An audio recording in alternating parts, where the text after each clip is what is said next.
என்னிடம் ரீசண்டாக ஃபெமிலி கவுன்சிலிங்காக வந்திருந்த ஒரு தாய் ஒரு விடயத்தை சொன்னார். என்ன விடயம்னு சொன்னால், சார் ஏண்ட மருமகள், அவங்க அப்படித்தான் கொஞ்சம் கவலையோடையும் கோபத்தோடையும் தான் பேசினாங்க.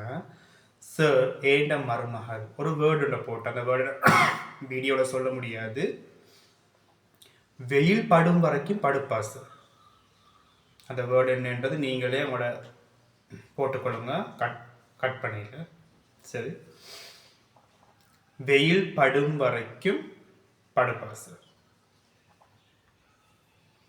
சார் ஏண்ட மருமகள் எழும்புறதே 10 மணி 10:30 பிந்தி. ஏண்ட மகனுக்கு டீயோடு ஊற்றி கொடுக்கணுமே வீடியோட, அவன் வேலை போக்கல சாப்பாடு நம்மளால செஞ்சு கொடுக்கணுமே, இது இல்லவே இல்லை சார். மகனும் பேசாமல் போயிட்டுருவான். ஏண்டா அது விதமான பிரச்சனையாகும், வீட்டில் உமா பைக்கிறாங்க, அது பிரச்சனைக்கு வழின்னு சொல்லிட்டு போயிட்டுருவான். அதிகமான நேரங்களை நான் தான் சார் மகனுக்கு வெளியே எழுப்பி டீயும் சாப்பாடு மாலும் செஞ்சு கொடுப்பேன். எனக்கு அது ஒரே செய்யவும் மேலே நானும் ஏஜ் இதை அந்த சொல்லிவிட்டு அவருடைய பிரச்சனை எல்லாத்தையும் சொன்ன நேரம் நான் ஒரு கவுன்சிலராக அந்த தாய்க்கு சரியான கவுன்சிலிங்கையும் இது எப்படி மேனேஜ் பண்ணணுன்றதையும் இதை எப்படி ஹேண்டில் பண்ணணுன்றதையும் நான் தெளிவாக அந்த தாய்க்கு அந்த கவுன்சிலிங் மூலம் அவருக்குரிய எல்லா கவுன்சிலிங்கையும் கொடுத்து அனுப்பினேன். அந்த தாய் சொன்னால், சார் திருப்தியோட மனம் திருப்தியோடு நான் போகிறேன் சார், ஜெசாக்கல்லாஹ் என்று சொல்லிட்டு அவள் சந்தோஷமாக போன அந்த தாய் சொன்ன விடயத்தை தான் இப்போ நான் சொல்ல போகிறேன். சார் ஏண்ட மருமகள் வெயில் படும் வரைக்கும் படுப்பா. இது நிறைய ஊடுகள் நடக்கக்கூடிய ஒரு பொதுவான விடயமாக ஆயிடுச்சு. இதால் நிறைய பிரச்சனைகள் ஊடுகள் நடக்குது. இதோட ரூட் எங்கன்னு தான் பார்க்கணும். ஒரு கவுன்சிலராக, சைக்காலஜிக்கல் கவுன்சிலராக நான் மட்டுமல்ல, அந்த ஃபீல்டில் இருக்கிறவங்க எல்லாருமே ஒரு பிரச்சனையோட ரூட்டை தானே தேடுறேன். இந்த பிரச்சனையை சொல்கிறேன்னு தேடுறது எங்கே, இது ஆரம்பம் எங்கே தான் தேடும். அப்போ அந்த வகையில் இது ஆரம்பம் எங்கன்னு நான் இங்கே யோசிக்கிற நேரம் நான் ஃபைன் பண்ண ஒரு விடயம் தான், ஒரு வீட்டுக்கு மருமகளாக அவ போகிறதுக்கும் போது தாண்ட பிறந்த வீட்டில் அவன் மகள் தானே வேண்டாம். புகுந்த வீட்டுக்கு தான் மருமகள், பிறந்த வீட்டில் எப்படி இருந்திருப்பா, மகள் தானே. மகளா இருக்கிற நேரங்கள் நடந்த அந்த பழக்கம் தான் மருமகளா போனாலும் கண்டினியூ ஆகும். அப்ப பிழை எங்க ஆரம்பமாகுதுன்னு விளங்குதா? பிழை ஆரம்பமாகுது வேங்கதா. பிழை எங்க ஆரம்பமாகுது? மகளா அவ வளர்க்கப்படுறாது, மகளாய்க்கிறாரு அங்க. அதே பழக்கம் மருமகளாயினத்துக்கு பிறகும் தொடரும். இப்ப அவ மகளாய்க்கிற நேரம் தாயும் தந்தையும் அதிகமான செல்லங்களை கொடுத்து வளர்ப்பான்.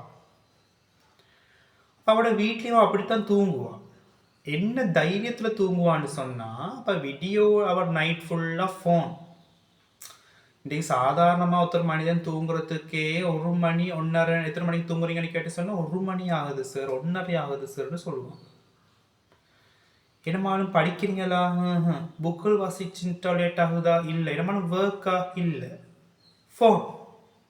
இந்த ஃபோனை பார்த்துட்டு ஒரு பிரயோசனம் இல்லாத ஷோர்ட்ஸும் இதுகளும் வீடியோஸும் எல்லாம் பார்த்து கொண்டு எங்களோட உடம்பு கொடுக்க வேண்டிய ரெஸ்டையும் கொடுக்காம அவங்க அப்படியே பார்த்து டைம் போகிறதே விளங்குது இல்லை. 1 மணி ஆகினப்புறம் தான் தூங்குறாங்க. வீட்டில் இந்த பழக்கம் ஈக்குது.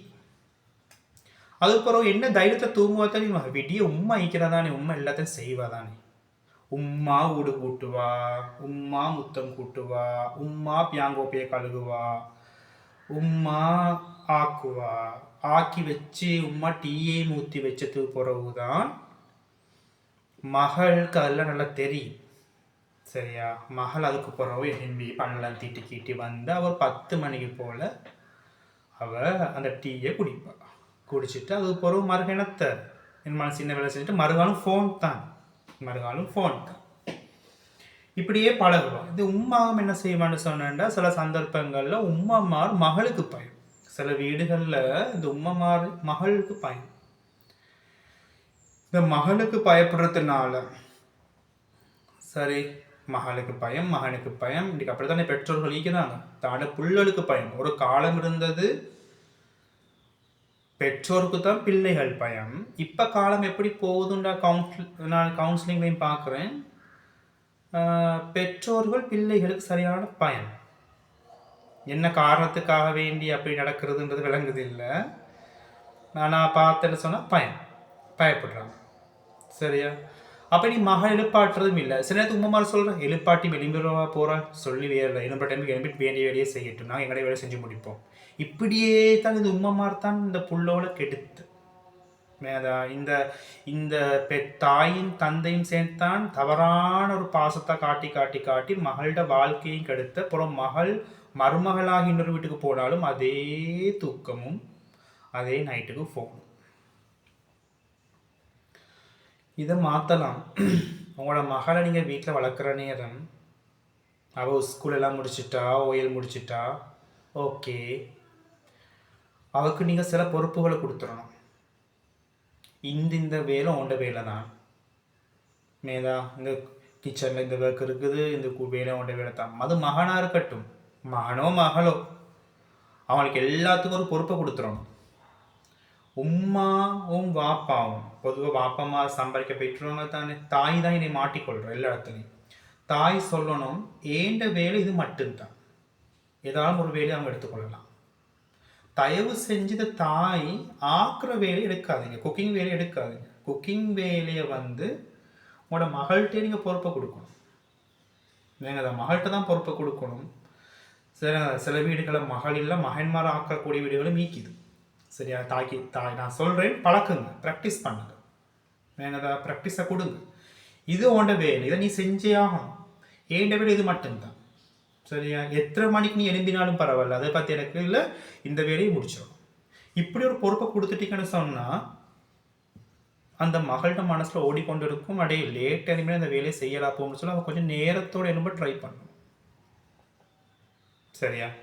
அவை எலும்பி செய்யும் வரைக்கும் அந்த வேலையை செய்யாது. உங்களுக்கு பார்த்து கொண்டு கேளாது. தாய்மார்கள் தான் பிரச்சனை. எத்தனை மணிக்கு எழும்புற, எத்தனை மணிக்கு செய்கிற சார், நாங்கள் பார்த்து கொண்டு கேளுமா.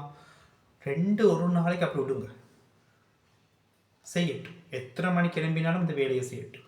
ஊடு கூட்டுறது, முத்தம் கூட்டுறது, இந்த மாதிரி பொறுப்புகள் கொடுத்து வளருது. அப்பத்தான் உங்களோட மகள் மருமகளா இன்னொரு வீட்டுக்கு போனாலும் அதே பழக்கம் வரும். தன்னை வாழ்க்கையை சரி பாதுகாத்து கொள்ளும்.